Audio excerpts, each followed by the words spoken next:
Hola, escritores, o al menos aspirantes a escritores, como yo quizás, escritores que habéis publicado mucho, que habéis publicado poco, en general, interesados en este mundo, en el mundo de la literatura y desde el punto de vista creativo, interesados en empezar a escribir, empezando a escribir, como se llama este podcast, o interesados en eso, en cómo empezar a escribir, quizás una inquietud por tratar de hacer algo de ficción, de escribir algo de ficción. Y este podcast pues os va narrando un poco eso, ¿no? Mi proceso. Yo llevo poco tiempo en esto, todavía llevo pues cosa de año y pico quizás. Y estoy en ello, amigos, y os lo transmito en este podcast. Este episodio en concreto es la segunda parte de uno que en principio os puse justo antes que este. No lo sé, yo lo grabo ahora y ya lo publicaré. En el que os hablaba un poco de mi libro de ciencia ficción, mi novela corta de ciencia ficción, de Pulp Reality. Mi bolsilibro, es un bolsilibro en este formato tan especial. Y os hablaba un poco de una presentación que tenía que hacer en Gigamés, de la presentación del libro realmente. Y os comentaba un poco que había cogido la costumbre ya, y lo sabréis si habéis escuchado varios episodios de este podcast, de hacer como una simulación aquí, un ensayo, podríamos considerar, de la charla en sí. Así que ahí voy a seguir con el ensayo. Realmente no tengo guión. Esto que digo aquí no será necesariamente lo que hablemos en la charla, real, por así decirlo, que incluso si puedo os la pondré aquí también, os la subiré aquí. Y básicamente es eso, para demostrarme a mí mismo que puedo hablar pues una hora de mi libro, de Pulp Reality en este caso. Y es eso, esta es la segunda parte, no me enrollo más, amigos. No lo he grabado el mismo día que grabé el anterior, al final han pasado 2 o 3 días. De hecho estoy a jueves día 9 de marzo y la presentación es mañana. Pero el caso es que voy a continuar, voy a retomar un poco el hilo y os cuento más de Pulp Reality. Vamos a ello. Bueno, os había hablado de varias cosas, os había hablado de los bolsilibros, como recordaréis, os he comentado un poco, cuáles han sido mis influencias a la hora de escribir este libro, al menos las conscientes, porque también sabéis que en ocasiones tenemos muchas influencias de las que no estamos al tanto, que no sabemos nada.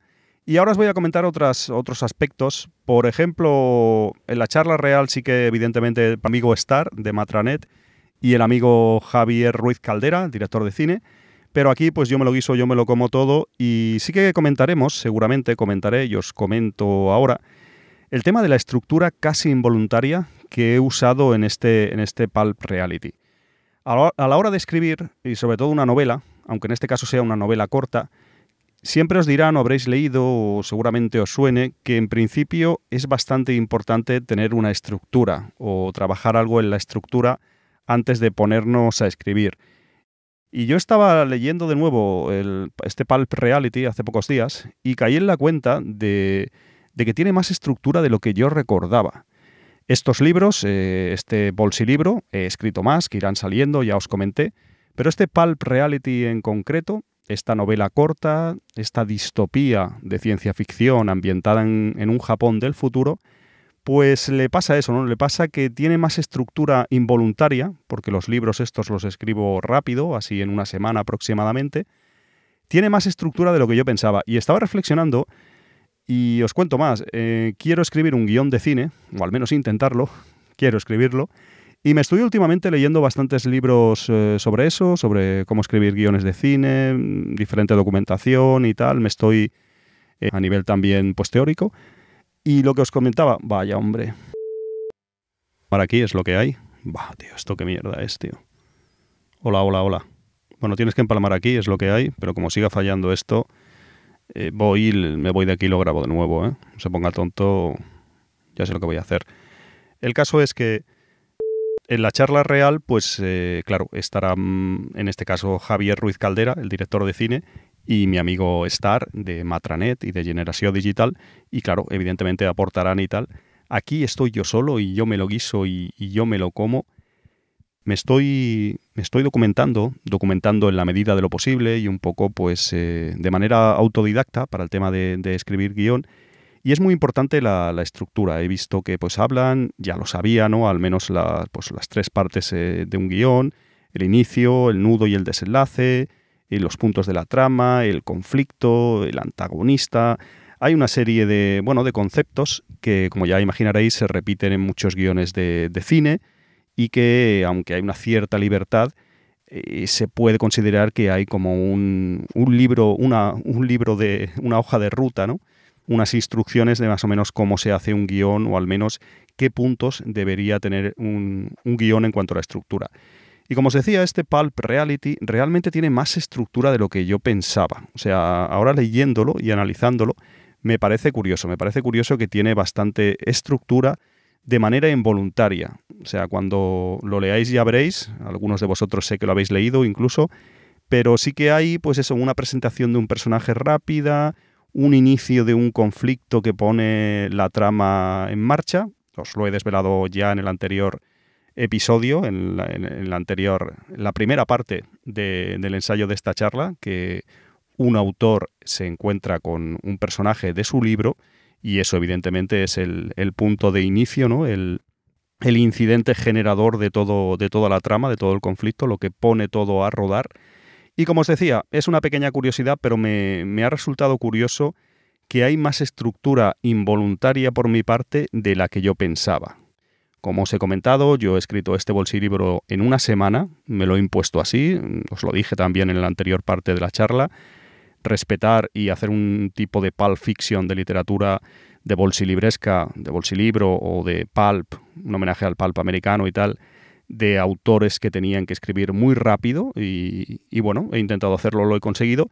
Es cierto, ya os lo dije también, que he estado más de una semana trabajando en este libro, en este Pulp Reality, mucho más. Ya sabéis que luego hay correcciones y bueno, el manuscrito inicial es una semana, pero tiene mucho trabajo detrás, como imaginaréis. Y eso, pero me ha parecido curioso esa estructura involuntaria. El tema del que hoy en día se lleva tanto, quizás, ¿no? Lo del world building, ¿no? Crear el mundo, generar este mundo. Crear un mundo de ciencia ficción nunca lo había hecho, se puede decir, y he tenido que hacerlo aquí. Esta distopía, como os comenté algo ya, este Japón del futuro que me he inventado, que he puesto aquí en escena en este libro, pues era un poco un reto al que me enfrenté, porque hasta ese momento pues no lo había hecho, se puede considerar. Yo, como ya sabéis si escucháis este podcast, o los que estéis en esa futura charla, que aquí es simbólica, pues el único libro que había publicado antes de este bolsilibro, de este Pulp Reality, era Retro Gaming Tales, un libro de relatos sobre videojuegos retro y que contenía 7 relatos de diferentes extensiones, todos basados, o sea, todos en relatos de ficción, inspirado en el mundo de los videojuegos clásicos, del retro gaming, de los videojuegos antiguos. Y como os decía, la creación de un mundo futurista, lo que hoy está tan de moda, el world building, ¿no? La creación de mundos, en este caso de ciencia ficción y distópico y demás, pues era un pequeño reto al que me enfrentaba, ya que nunca había hecho.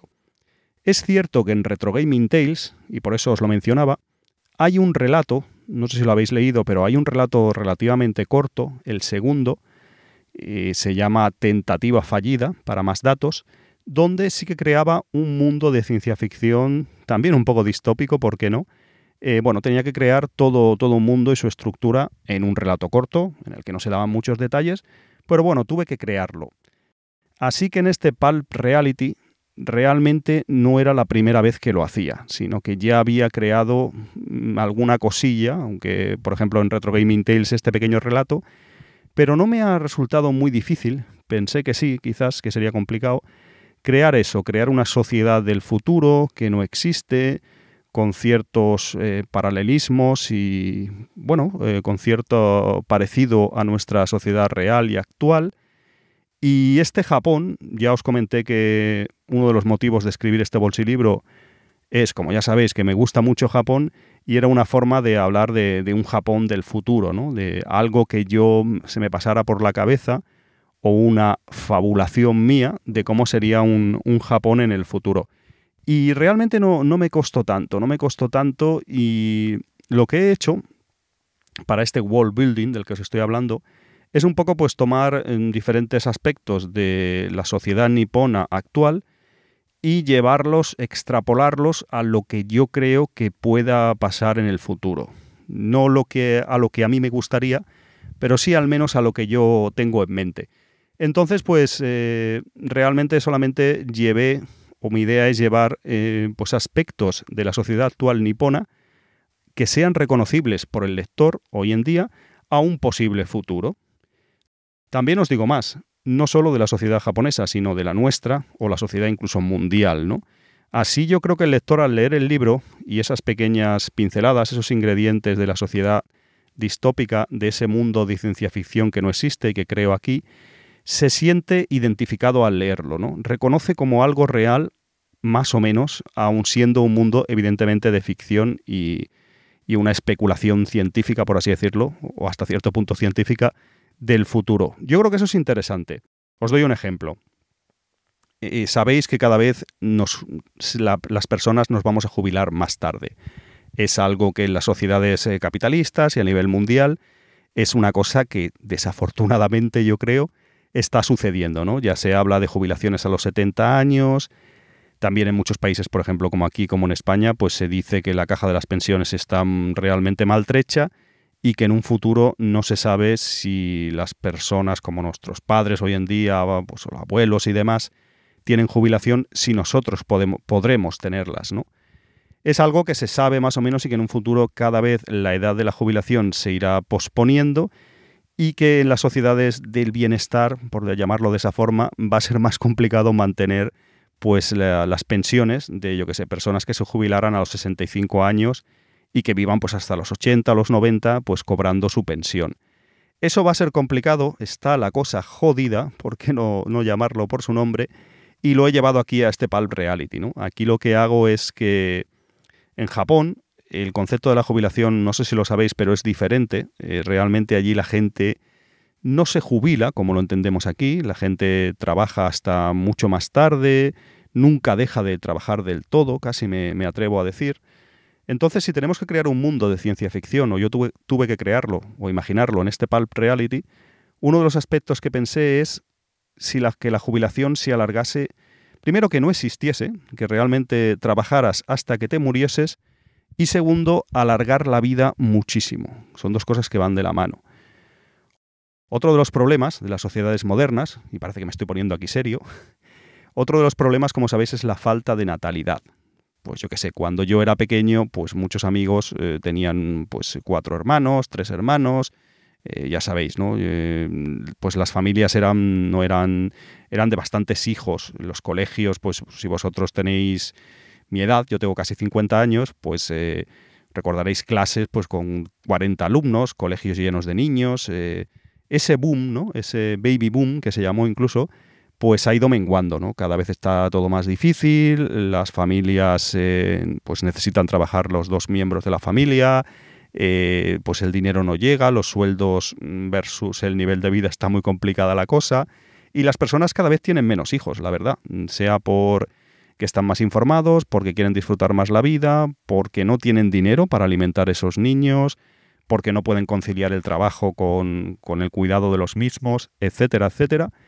Pero ya sabéis que cada vez hay menos niños y tal, y en Japón eso es algo que se está acrecentando.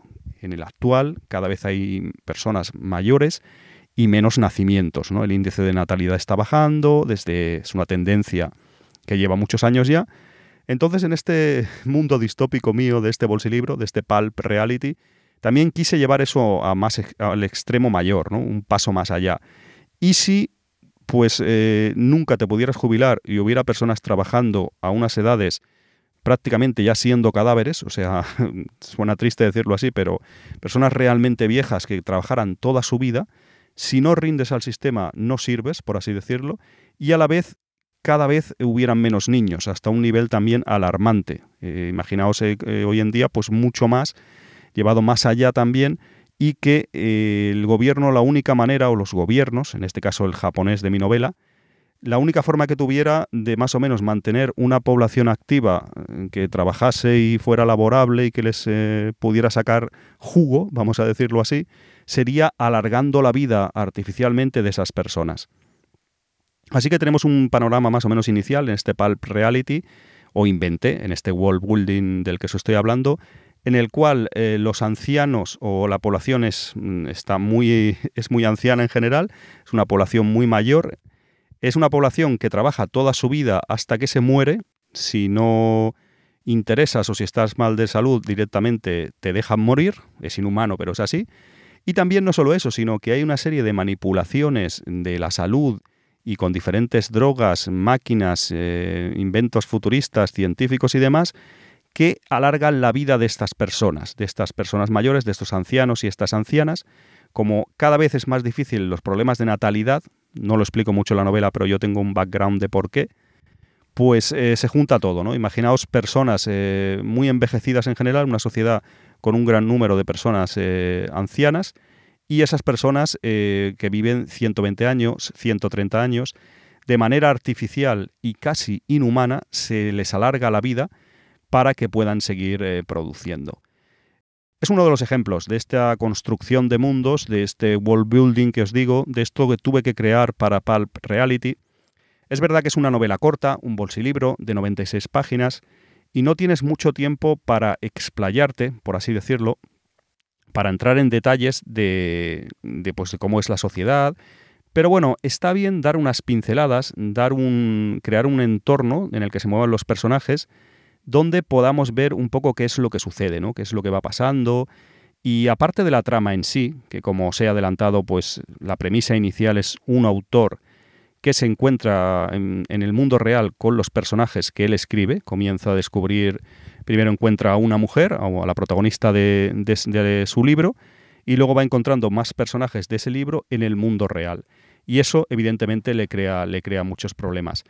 Eso va a ser la trama principal, el conflicto, va a desembocar en muchas cosas, va a llevar el hilo narrativo, del pulso narrativo del libro, vamos a decir, pero está bien tener un mundo de ciencia ficción que esté, pues, en el que sucedan las cosas. Entonces eso crea, yo creo, qué redundancia, ¿no? Eso transmite al lector, al menos es mi opinión o es mi intención, pues esa verdad, ¿no? Dentro de la ficción, esa verdad y esa ilusión de creer que están en ese mundo. Ya os digo que no he podido desarrollar mucho ese Japón futurista que he creado para esta novela corta, pero sí que hay detalles, hay bastantes detalles. Uno de ellos es la religión. Y en este Pulp Reality lo he hecho por dos motivos. Primero de ellos es porque realmente este escritor, el protagonista del libro, os digo más, se llama Suda Chikao, tiene 120 años, nada menos, el hombre está bastante hecho polvo, y este protagonista, respecto a este personaje suyo que se encuentra, que no sabemos cómo ha salido de su libro de ficción, podríamos considerar un dios, ¿no? Si él ha creado a ese personaje, a esa mujer, de alguna forma es un dios, si lo miramos así. Juego con eso. Por lo tanto, también en este Japón distópico que he creado para el libro, he jugado un poco con la religión. La religión no es como la actual. No es la religión cristiana, que pues impera más aquí, en países como aquí, como en España. No es la religión budista o sintoísta, que es la que está en Japón, como algunos de vosotros sabréis, sino he creado una mezcla entre la religión budista y la sintoísta. Es una especulación mía también, y si la religión japonesa en un futuro, o esas dos religiones mayoritarias en el país, se hubiesen fusionado, ¿qué hubiera pasado, no? Pues más o menos eso también está de trasfondo en esta novela corta, en este Pulp Reality. Y me sirve para que los personajes hablen en ocasiones. De hecho, hay un pasaje del libro, donde están en un templo santuario budista-sintoísta, como está fusionado, y hay momentos que hablan un poco pues sobre la religión, ¿no? Y lo uso para eso, me da mucho juego en el sentido de como él es de alguna forma el dios o el creador de ese personaje de ficción suyo, me da un juego yo creo que interesante.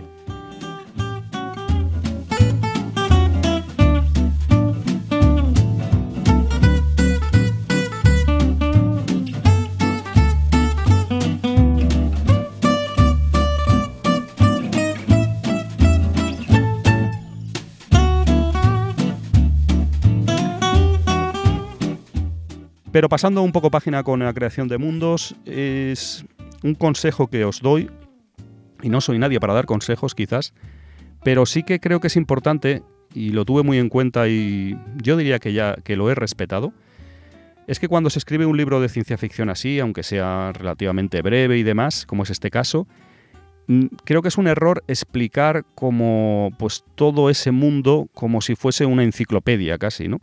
En el año 3000 y pico hubo un terremoto que separó Japón, tal, en la sociedad japonesa, estos detalles que os he contado mismo de pues la natalidad bajó hasta niveles extremos y los gobiernos tuvieron que crear una serie de pues avances tecnológicos para que la gente pudiera vivir más, bla, bla, bla. Estos detalles que os he contado en el libro no los podemos contar así, o yo creo que no debemos.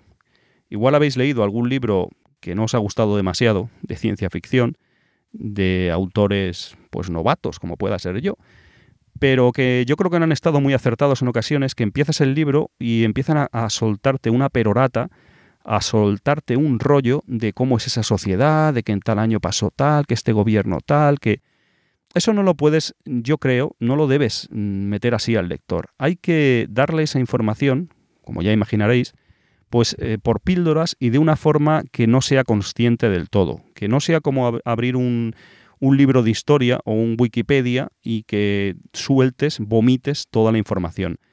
Porque eso se hace muy pesado para el lector. Por muy bien que lo escribas o trates de hacerlo interesante, le estás contando una historia de un mundo que no existe ahí sin filtro, ¿no? Y eso cansa mucho y yo personalmente creo que queda muy mal.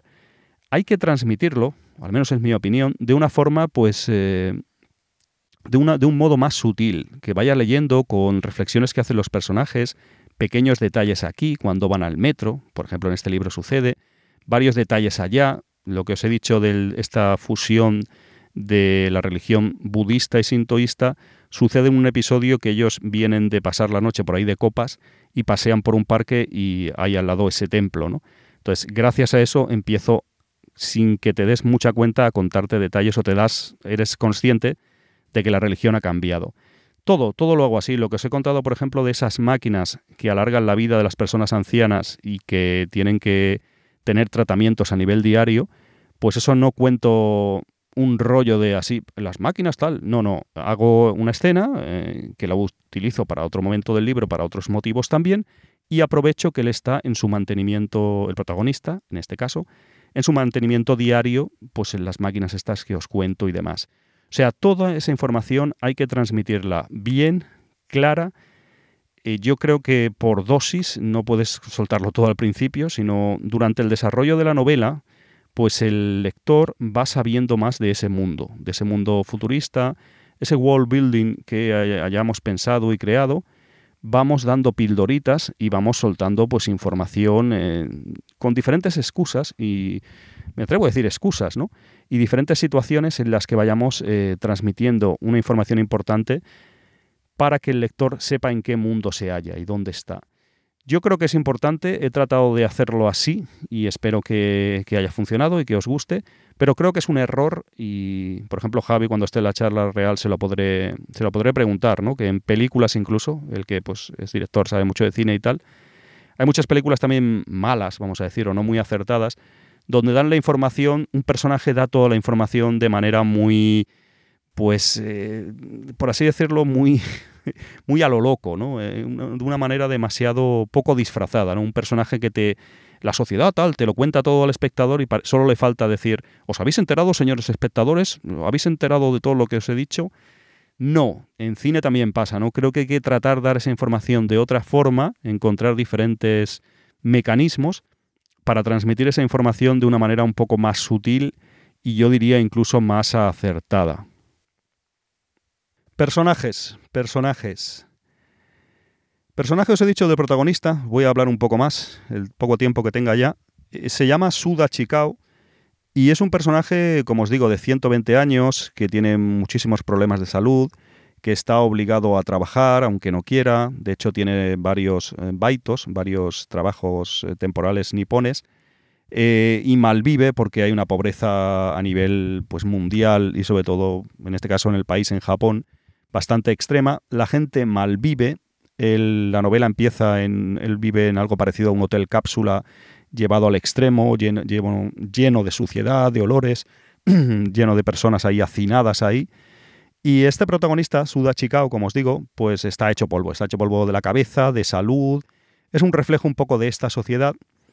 Y me gusta crear esta suerte de un poco de antihéroes, ¿no? Yo no sé si es por referencias de obras que he leído que tiro más hacia ahí, o al menos de momento lo poco que he escrito parece que la cabra tira al monte hacia ese lado. Y sí que me gustan más esos personajes un poco más, pues es un poco más antihéroes, ¿no? Con problemas, personajes como este Suda Chikao, de 120 años, hecho polvo, que escribe novelas ahí cuando puede, en su dispositivo ahí futurista un poco, novelas, un homenaje al pulp y a novelas así un poco muy antiguas. Y me gusta ese tipo de personajes más, ¿no? Que personajes más arquetípicos del típico héroe, la persona ahí sin ningún tipo de problemas.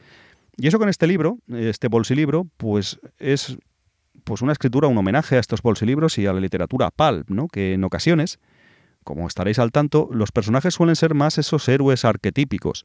Y son personajes menos trabajados y tal, pero en la medida de lo posible, yo en este pulp reality he intentado que el personaje tenga un trasfondo, que sea un antihéroe con problemas, y bueno, luego darle una pátina, poco a poco, durante el desarrollo de este bolsilibro, pues darle una pátina heroica o que al menos el lector se identifique con el personaje, humanizar al personaje, que al principio es como pues una piltrafa humana casi, y luego, o al menos ha sido mi intención, vamos a ir descubriendo más cosas del personaje y creo que vamos a ir un poco queriéndolo un poco. Contrapartida, el segundo personaje no es el protagonista, pero es casi, no sé si decir una buddy movie, pero un buddy book, o como lo podríamos decir, es un libro que durante todo el desarrollo van a estar esos dos personajes juntos, Suda, que tiene más el personaje protagónico, vamos a decir, y una mujer misteriosa, voy a llamarla aquí la dama del sombrero, la dama del fedora, y esa mujer, pues, ya os lo digo, es un poco spoiler, pero bueno, esto se dice en las primeras 5 páginas del libro o 10 páginas, es el personaje que ha salido de su creación ficticia, de su novela. Es un personaje que de repente aparece en el mundo real y este Suda Chikao, este anciano escritor, alucina porque dice, ¿qué hace esta aquí? Esto es imposible, me he vuelto loco.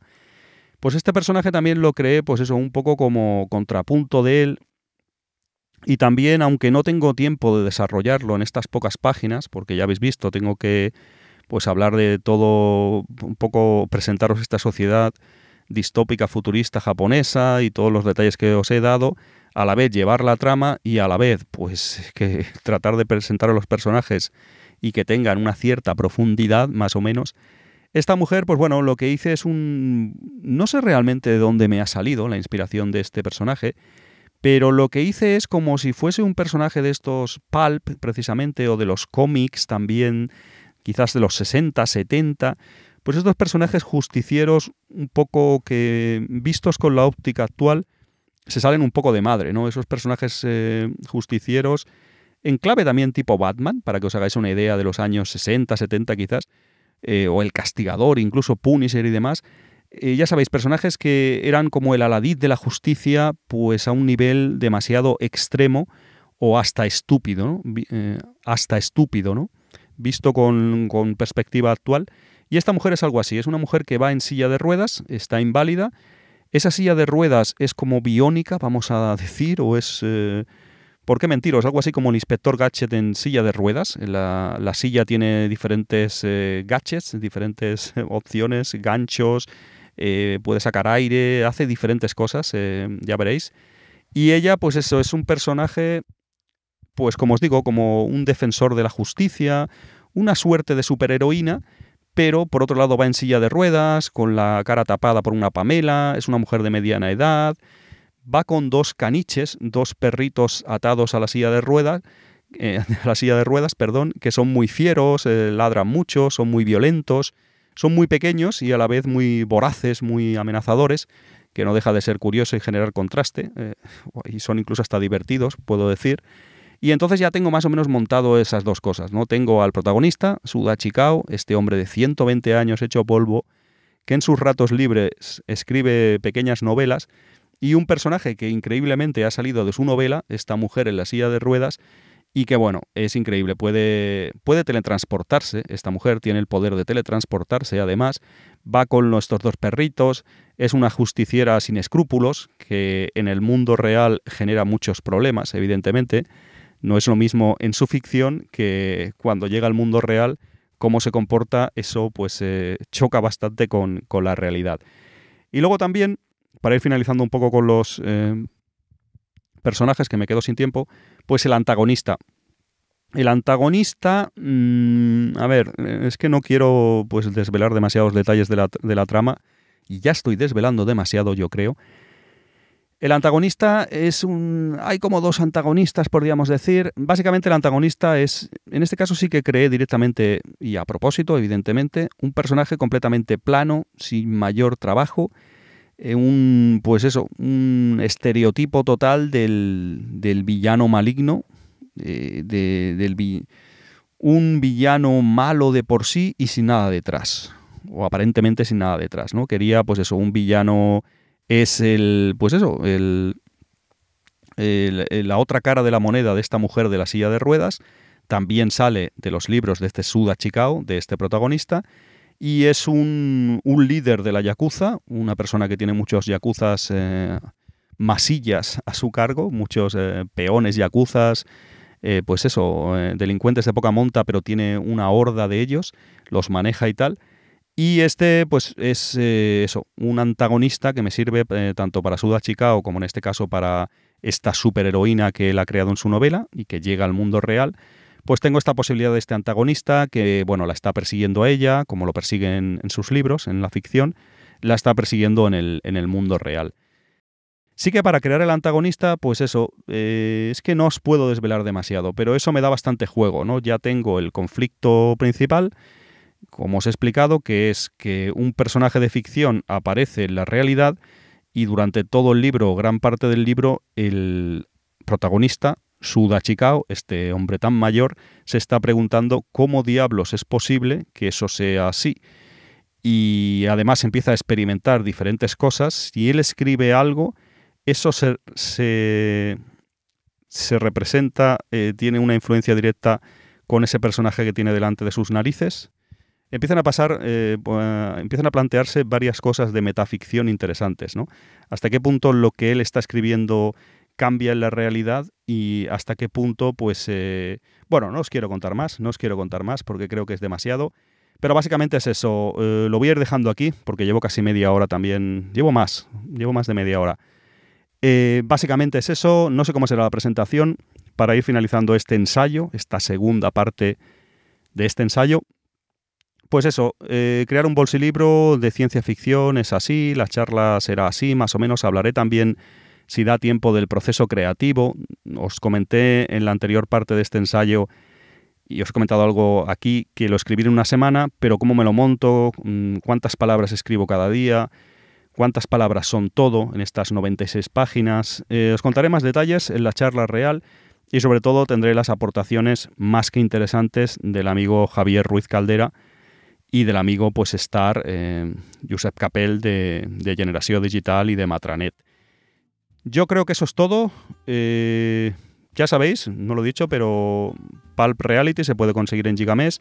Os dejaré el enlace aquí en la descripción de este programa. Vale 7 euros solo, es un librito muy pequeño, de 96 páginas. Creo que muy divertido, creo que muy original, y es el número 1, es una novela autoconclusiva, como todas las que saldrán, pero es el número 1 de esta colección nueva que voy a sacar de bolsilibros, con novelas cortas y autoconclusivas e independientes de ciencia ficción. De hecho, cuando grabo esto, el número 2 lo estamos acabando de maquetar, que os voy a decir el título y todo ya, no sé si lo habré dicho, depende del orden que use a la hora de subir estos podcasts.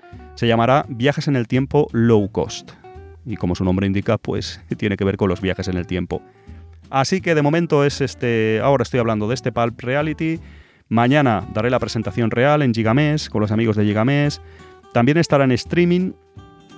No os dejaré aquí el streaming, pero os pondré el enlace de YouTube con la presentación real, por si lo queréis ver, aquí en la descripción de este podcast. Y en general, ¿qué es eso?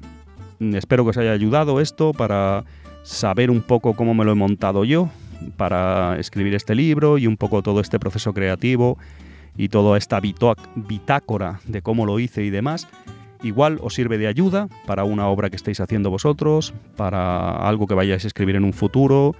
Espero que estos consejos, en la medida de lo posible, no caigan en saco roto o le puedan ayudar a alguien. Y básicamente que eso es todo, no quiero alargarme más. Si queréis comprarlo, ya os digo, vale 7 euros en Gigamés, lo tenéis en la web de Gigamés o en la tienda online de Gigamés, os dejo enlaces por aquí. Y si queréis, si sois fuera de España, me contactáis, os dejaré un mail de contacto también aquí, porque es un problema que tengo, que Gigamés me está haciendo de distribuidora así principal, cosa que agradezco.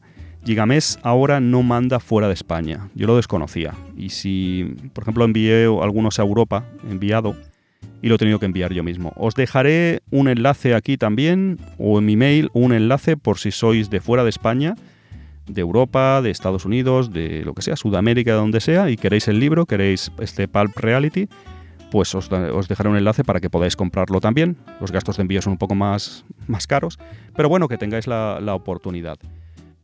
Muchas gracias, espero que os haya gustado este experimento, este ensayo de charla. Creo que va bien también un poco como pues de lo que va este podcast, empezando a escribir, y uno de las cosas a las que nos enfrentamos los autores, en este caso los autores indie, es a tener que dar presentaciones y hacer charlas y a promocionar nuestro libro. Así que de alguna forma esto también es un tutorial, estos episodios, pues de cómo me lo monto yo para hacer estas charlas. Tiro más de improvisación, tiro más de invitar amigos, y así hay un toma y daca y hay intervenciones entre nosotros. Y también me va bien hacer estos ensayos así, pues si tengo que hablar una hora, pues tengo un ensayo que he hecho yo mismo y me sirven de ideas que tengo yo aquí. Y quieras que no, luego en la charla real siempre recuperaré alguna cosa inconscientemente de aquí de este ensayo y no viene nada mal. Y además, pues ya de paso, os puede servir a vosotros, a lo mejor para, como os he dicho, algún consejo, por alguna idea y creo que os puede resultar interesante. Aquí me quedo, ya sabéis, escribid, publicad, promocionad, hacer cosas, porque lo que estamos, o al menos yo estoy, empezando a escribir. Un abrazo, hasta la próxima.